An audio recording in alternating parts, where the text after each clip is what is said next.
In the quiet town of Villisca, Iowa, a horrifying crime took place over 100 years ago. It was a warm summer night on June 10, 1912, when the small community would be forever changed. What happened in the Moore family home that night remains one of the most chilling and mysterious crimes in American history. The Moore family, made up of Josiah Moore, his wife Sarah, and their 4 children, lived in a modest white house on the edge of town. Josiah was a respected businessman and a well-known figure in the community. On the evening of June 9th, the family, along with 2 young guests, Lena and Ina Stillinger, attended a church event. It was a peaceful evening filled with laughter and prayers, but no one could have imagined that it would be their last night alive. When the family returned home from church, they all settled in for the night. They had no idea that someone was hiding in the shadows, waiting for the right moment to strike. The killer had most likely entered the house while the family was still at church, hiding in the attic or another dark corner, silently waiting for everyone to fall asleep. In the early hours of the morning, the killer carried out the gruesome crime. Using an axe that belonged to Josiah Moore, the murderer brutally attacked each member of the family as they slept. The parents, the children, even the 2 visiting girls were all victims of the same savage violence. The killer used the blunt end of the axe to bludgeon their faces, leaving them unrecognizable. The entire scene was soaked in blood, and the house became a place of pure horror. Strangely, after committing the murders, the killer remained in the house for some time.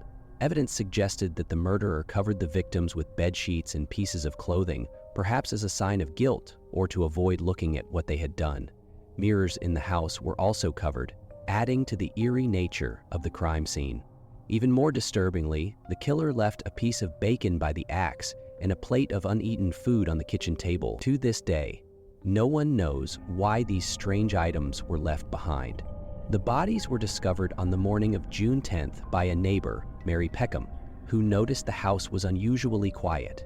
When she knocked on the door and received no response, she called Josiah Moore's brother, who entered the house and found a gruesome scene.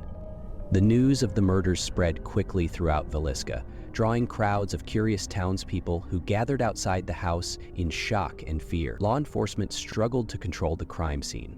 At the time, crime scene procedures were not as strict as they are today, and many people walked through the house, contaminating potential evidence. Investigators were baffled. The killer had left no fingerprints, no footprints, and no clear motive. The only clue was the blood-stained axe left in the guest room.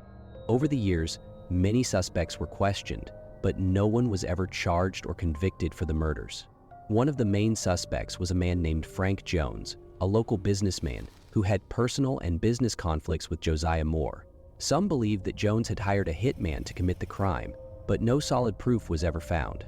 Another suspect was a traveling preacher named Reverend George Kelly, who was in Villisca at the time of the murders. Kelly was known for his strange behavior and mental health issues. He even confessed to the crime at one point, but later recanted, claiming his confession was forced. Despite being tried twice, Kelly was never convicted, and the case against him fell apart. Other theories included the idea that a transient or a stranger passing through town had committed the murders, but again, no evidence could confirm this. The mystery of who killed the Moore family and the Stillinger sisters remains unsolved to this day. The Villisca axe murders left a dark shadow over the town. Fear and suspicion spread among the townspeople, and many locked their doors for the first time. It changed the way people in Villisca lived and thought about safety. The case became a part of American folklore, a haunting reminder of how fragile life can be. Today, the Moore house still stands and has been restored to look as it did in 1912. It has become a popular destination for tourists, paranormal investigators, and those fascinated by true crime. Some say the house is haunted by the spirits of the victims, and many visitors have reported hearing strange noises, seeing ghostly figures, or feeling an eerie presence inside the home. The Villisca axe murders is a story that continues to capture the imagination of people around the world. It is a chilling tale of violence, mystery, and tragedy that remains a puzzle more than a century later. Despite modern forensic science and countless theories, the truth about what happened that night in Villisca remains hidden in the shadows of the past. As we look back at this unsolved crime, it is important to remember the victims: Josiah, Sarah, Herman, Catherine, Boyd, Paul, Lena, and Ina, whose lives were taken in such a brutal way. Their story serves as a haunting reminder that even in the most peaceful places, darkness can find its way in.